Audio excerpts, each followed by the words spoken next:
નમસ્કાર મિત્રો, સ્વાગત છે તમારું લક્ષ્યવે 2.0 યુટ્યુબ ચેનલના એક નવા વિડીયોમાં।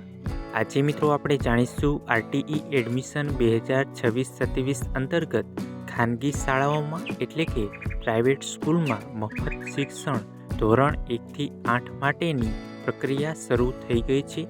તેની સંપૂર્ણ માહિતી આપણે આજના વિડીયોમાં જોવાના છીએ, તો વિડીયોના અંત સુધી જોડાયેલા રહીજો। આજના વિડીયોમાં મિત્રો આપણે શું જોવાના છીએ તેની વાત કરીએ તો આરટીઈ 2026-27ની મહત્વની તારીખો, ફોર્મ ભરવા માટેના જરૂરી ડોક્યુમેન્ટ, આવક અને ઉંમરના નવા નિયમો, ઓનલાઈન ફોર્મ ભરવાની સંપૂર્ણ પ્રક્રિયા આજના વિડીયોમાં જોવાના છીએ। મિત્રો, આપણી યુટ્યુબ ચેનલ પર નવા હોય તો ચેનલને સબસ્ક્રાઈબ કરી દેજો, જેથી કરીને તમને આવી જ ઉપયોગી માહિતી મળતી રહે। આગળ મિત્રો વાત કરીએ તો આરટીઈ શું છે અને તેના શું ફાયદા છે। તો મિત્રો, સામાન્ય ખાનગી શાળામાં વાર્ષિક ફી સામાન્ય રીતે 50,000થી 3 લાખ રૂપિયા સુધીની હોય છે અને આરટીઈ હેઠળ પ્રવેશ મળતા ધોરણ 1 થી 8 સુધીના ખાનગી શાળાઓમાં 100% મફત શિક્ષણ તમારા બાળકની તમામ ફી સરકાર દ્વારા ચૂકવવામાં આવે છે। આરટીઈ 2026-27ની મહત્વની તારીખોની મિત્રો વાત કરીએ તો ફોર્મ ભરવાની શરૂઆત 4 એપ્રિલ 2026થી થઈ જશે અને ફોર્મ ભરવાની છેલ્લી તારીખ 17 એપ્રિલ 2026 રાખવામાં આવેલી છે। હવે મિત્રો જાણીશું પ્રવેશ માટેના 2 મુખ્ય નિયમો શું છે।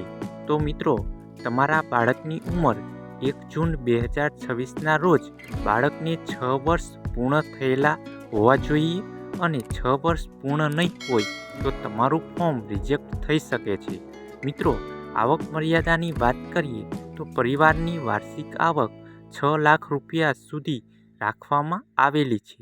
ગ્રામ્ય અને શહેરી બંને વિસ્તાર માટે આ સમાન નિયમ લાગુ પડશે। આગળ મિત્રો જાણીશું આમાં કોણ ફોર્મ ભરી શકે અને લાભાર્થીની કેટેગરીની વાત કરીએ તો અનાથ બાળગૃહના બાળકો, બીપીએલ કુટુંબના બાળકો, SC/ST કેટેગરીના બાળકો, એસસીબીસી અને ઓબીસી કેટેગરીના બાળકો, ઈડબ્લ્યુએસ અને જનરલ કેટેગરીના બાળકો, એકમાત્ર સંતાન એટલે કે માત્ર દીકરી હોય તે પણ આમાં ઓનલાઈન ફોર્મ ભરી શકે છે।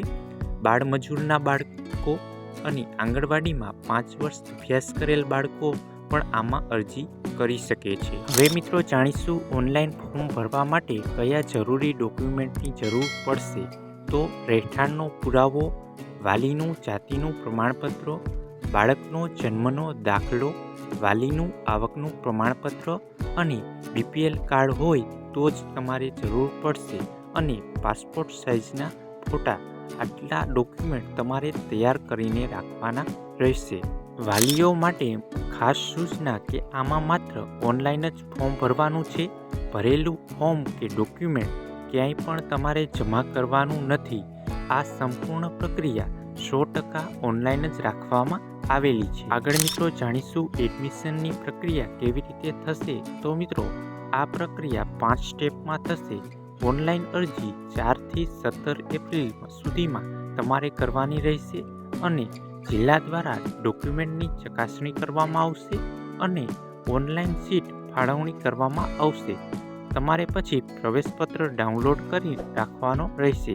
ફાળવેલ શાળાઓમાં દસ્તાવેજો સબમિટ કરવાના રહેશે। આગળ મિત્રો, તમે તમારા વિસ્તારની શાળા કેવી રીતે પસંદ કરી શકશો તેની માહિતી વિશે જાણીએ તો વેબસાઇટ પર તમે જઈ તમારો જિલ્લો પસંદ કરવાનો છે, તાલુકો પસંદ કરવાનો છે અને તમે જે વોર્ડમાં આવતા હોય તે વોર્ડ નંબર પસંદ કરવાનો છે અને ત્યારબાદ તમને ગુજરાતી, અંગ્રેજી માધ્યમની તમામ શાળાઓનું લિસ્ટ જોવા મળશે। તો મિત્રો, આ હતી આરટીઈ એડમિશન 2026-27ની સંપૂર્ણ માહિતી।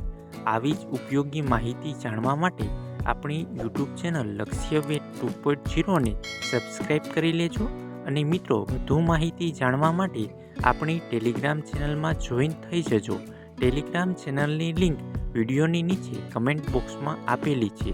તો મિત્રો, આ વિડીયો તમને પસંદ આવ્યો હોય તો વિડીયોને લાઈક કરજો અને નીચે આપેલા હાઈપના બટનને ક્લિક કરી વિડીયોને સ્કોર આપી દેજો, જેથી કરીને અમે તમારી માટે આવી જ ઉપયોગી માહિતી લાવી શકીએ. તો મિત્રો મળીએ એક નવા વિડીયો સાથે. ત્યાં સુધી જય હિન્દ, જય ભારત.